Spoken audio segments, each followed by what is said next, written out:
parce que nous avons deux chefs d'État qui sont des he for she. Exactement, exactement. Donc, merci beaucoup. Excellence, je suis Moustapha Sindiaye, fondateur de la maison de haute maroquinerie Maraz, qui travaille sur le cuir et les peaux. Nous sommes établis à Dakar, qui est ma ville natale et une des plus grandes capitales de la mode en Afrique, à Abidjan, pour son poids économique et sa forte démographie, et à Kigali, pour ce que Kigali représente comme modèle de développement et de croissance pour l'Afrique, et ce que le président Paul Kagame a fait là-bas en termes d'incitation à l'investissement, mais également de hub pour l'Afrique. Aujourd'hui, mon engagement est fort et il est central. Il consiste à trouver comment aujourd'hui structurer nos chaînes de valeur du secteur primaire au secondaire pour transformer nos ressources locales en moteur de croissance. Beaucoup de jeunes entrepreneurs agricoles et du secteur des industries culturelles et créatives ici présents nourrissent le même rêve. Mais ils se heurtent à deux problèmes. Un manque de financement adapté et également un manque d'accompagnement technique. Au Sénégal, à travers le programme du PAVI de la DER/FJ, auquel j'ai bénéficié, nous voyons qu'avec un accompagnement financier patient, couplé d'un accompagnement technique structuré, la donne peut changer. Mais nous, jeunes Africains, nous n'avons pas toujours cette opportunité d'être devant deux modèles pour l'Afrique et pour les jeunes.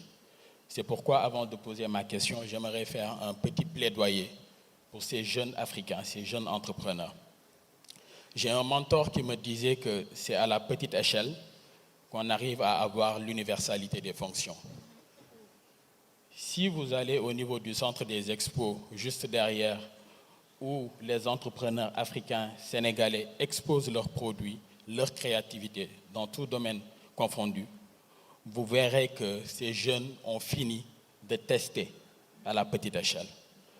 Aujourd'hui, ce que nous voulons, c'est que nos États nous permettent de dupliquer en Afrique, pour l'Afrique et vers le monde.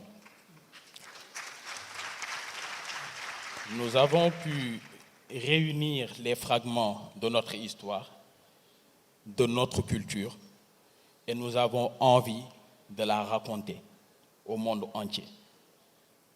Nous avons également aujourd'hui essayé de reprendre cet héritage qui nous a été légué sur notre savoir-faire ancestral, et nous ne voulons pas le transmettre comme tel aux générations futures. Nous voulons apporter notre pierre à l'édifice par la technologie, par l'innovation, par l'intelligence artificielle. Et aujourd'hui, chers gouvernants, la seule possibilité que vous avez pour régler la question de l'emploi en Afrique ne passera pas par le pétrole, ça ne passera pas par la technologie, ça ne passera que par le secteur primaire et le secteur secondaire. Entre l'agriculture, l'artisanat et la pêche. Et c'est pourquoi nous demandons au président Paul Kagame et Bassirou Diomaye Diakhar Faye de faire confiance en la jeunesse. Et que ce que nous demandons aujourd'hui, c'est que les choses ne se limitent plus aux discours et aux slogans. Nous avons besoin d'avoir une idée claire de là où nous allons, de savoir concrètement comment nous pouvons faire pour structurer les chaînes de valeur. Celle du cuir commence par l'élevage jusqu'au produit fini. Et qui parle d'élevage, parle d'alimentation du bétail. Et c'est cela qui donne la peau de qualité. Et ma question aujourd'hui est celle-ci. Quelles mesures concrètes pouvez-vous engager dès maintenant pour que les jeunes Africains aient un accès réel à des financements adaptés, mais également pour que nos chaînes de valeur soit structuré du début jusqu'à la fin, afin que, aujourd'hui, qu'on puisse produire nos bottes pour militaires, afin qu'on puisse produire nos sacs à dos pour écoliers, afin qu'on puisse produire les sandales et tous les autres produits dérivés du cuir que nous importons un peu partout dans le monde, alors que nous avons la main-d'œuvre qui peut ne pas être qualifiée, mais la formation est possible. Nous avons la matière première. Tout ce qui nous reste, c'est une volonté étatique. Donc la question est adressée aux deux présidents. Merci beaucoup.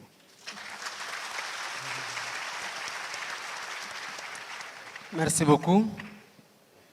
Certainement pour ce qui est de l'aspect financement, je pense que j'ai répondu tout à l'heure. Reste maintenant la question de l'intégration des chaînes de valeur, de la transformation. Et il y a des programmes qui sont aujourd'hui mis en place sur lesquels le gouvernement travaille de façon très, très accentuée. C'est le programme des agropoles. Les agropoles ont cette vertu de rassembler dans un même périmètre les productions agricoles et alimentaires, la transformation et pour pouvoir alimenter le marché à partir des zones où ces agropoles-là sont localisés, étant entendu que dans chaque zone, ce qui est mis en avant, c'est le potentiel de cette zone. C'est pourquoi nous en avons au nord, au sud, au centre, à l'est et au sud-est. Et ce sur quoi nous travaillons, c'est faire en sorte que la production dont le secteur secondaire a besoin pour la transformation puisse être déjà assez importante pour alimenter à temps plein cette industrie de transformation. Sinon, pour une bonne partie, s'il y a une rupture dans la chaîne d'approvisionnement en produits primaires, les transformateurs ou les artisans, pour prendre votre cas, vont aller directement s'approvisionner sur le marché international et ça peut être un facteur de renchérissement des coûts de production et donc de déficit de compétitivité de leurs produits. Il faut aussi que, en attendant, parce que je pense qu'aujourd'hui, pour l'avoir testé moi-même, nous n'avons pas de problème de qualité de production aujourd'hui, qu'il s'agisse de la couture, qu'il s'agisse de la maroquinerie, qu'il s'agisse de tout ce dont aujourd'hui les jeunes comme les anciens peuvent avoir besoin pour leur habillement et leurs accessoires, ça peut être produit ici. Et l'état d'esprit me semble avoir quand même particulièrement changé au niveau du leadership dans la consommation des produits issus confectionnés par nos artisans, chaussures, cuir, etc. et vêtements. Et aujourd'hui, je pense que tous ceux qui regardent par rapport au leadership peuvent avoir l'inspiration et la fierté de porter ce qui est produit au niveau local sans complexe, du côté des dames que du côté des hommes. L'enjeu, comme vous l'avez dit, c'est déjà de rayonner et d'être impérial sur le marché local. Il y aura toujours de la concurrence, les gens auront toujours besoin de porter des marques diverses, mais qu'il n'y ait pas de déception, entre guillemets, entre une marque qui est importée et le produit qui est localement fabriqué.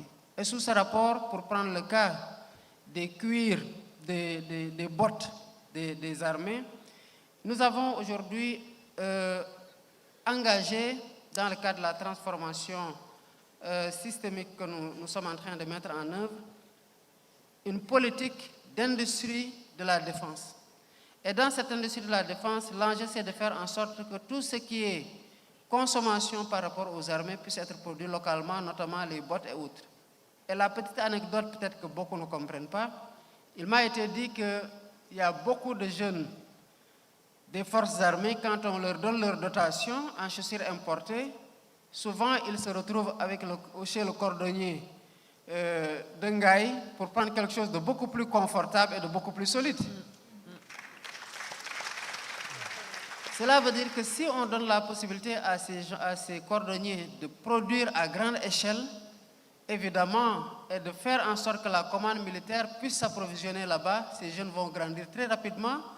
Et le confort qui est recherché par le policier, le gendarme ou le militaire est le même qui est recherché par n'importe quel policier, militaire, gendarme d'un autre pays africain ou même partout ailleurs dans le monde. Donc le potentiel existe.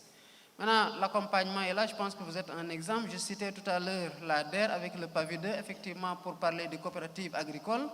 Et voilà tout à l'heure que vous, dans la chaîne de transformation de la valeur ajoutée, la DER se déploie aussi pour financer ceux qui transforment les mêmes produits. Parce que ce que je disais à la déléguée générale de la DER, je le dis, il faut que l'intégration entre l'agriculture au sens primaire puisse être faite avec l'élevage. Parce qu'effectivement, l'agriculteur qui va aller cultiver de l'arachide sera très intéressé de savoir quel est le prix que le gouvernement va retenir pour l'écoulement de sa production de l'année.